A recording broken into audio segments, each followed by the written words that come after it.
ప్రభు అయిన యేసుక్రీస్తు నామములో మీకు అందరికి వందనాలు. ప్రభు బల్ల యొక్క ఉద్దేశం ఏమిటి అనేది ఈరోజు మనం విందాం.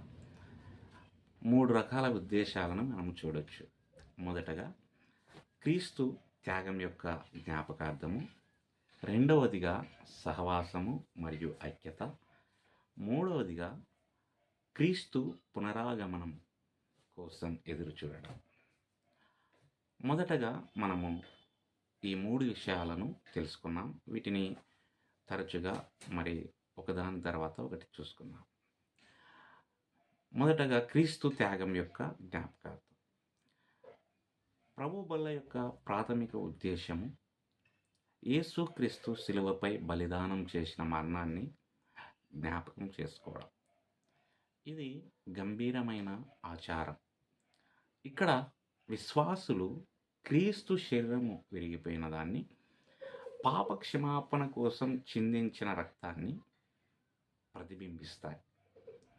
లూకా సువార్త 22వ అధ్యాయము 19వ వచనం నుండి 20 వచనాలు మనం గమనించవచ్చు. అదే రీతిగా 1 కొరింథీ 11వ అధ్యాయము 23 నుంచి 26 వచనాలు కూడా మనం గమనించవచ్చు. మరి 1 కొరింథీ 11వ అధ్యాయం 23 నుంచి 26 వచనాలు నేను చదువుతాను. నేను మీకు అప్పగించిన దాన్ని ప్రభు వలన పొందితిని. ప్రభువైన యేసు తాను అప్పగింపబడిన రాత్రి ఒక రొట్టెను ఎత్తుకొని కృతజ్ఞతాస్తుతులు చెల్లించి దాన్ని విరిచి, ఇది మీ కొరకైన నా శరీరము, నన్ను జ్ఞాపకం చేసుకున్నట్టుకే దీనిని చేయుడని ఆయన సెలవిచ్చాను.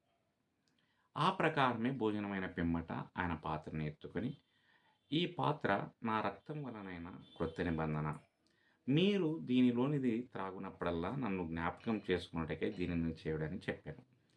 మీరు ఈ రొట్టెను తిని ఈ పాత్రలోని త్రాగునప్పుడల్లా ప్రభువు వచ్చే వరకు ఆయన మరణమును ప్రచురించెదరు. రెండవదిగా సహవాసము మరియు ఐక్యత.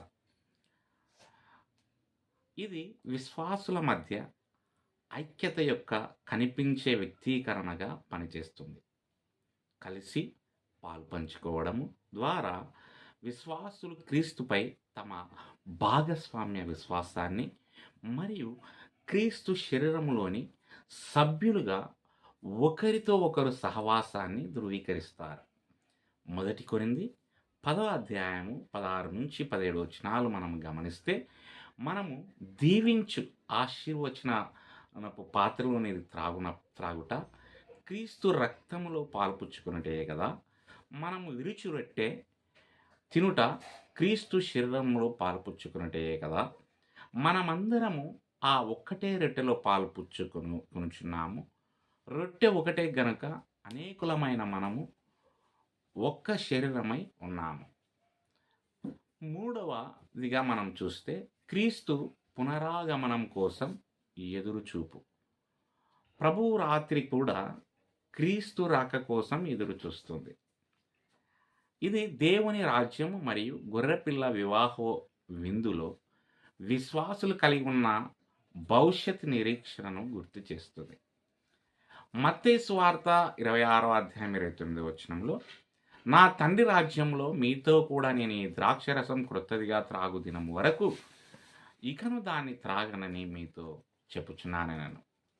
ప్రకటన 19:9 వచనంలో కూడా మనం గమనిస్తే, మరియు అతడు నాతో ఇలాగ చెప్పాను, గొర్రె పిల్ల పెళ్లి విందుకు పిలువబడిన వారు ధన్యులు అని వ్రాయము అని.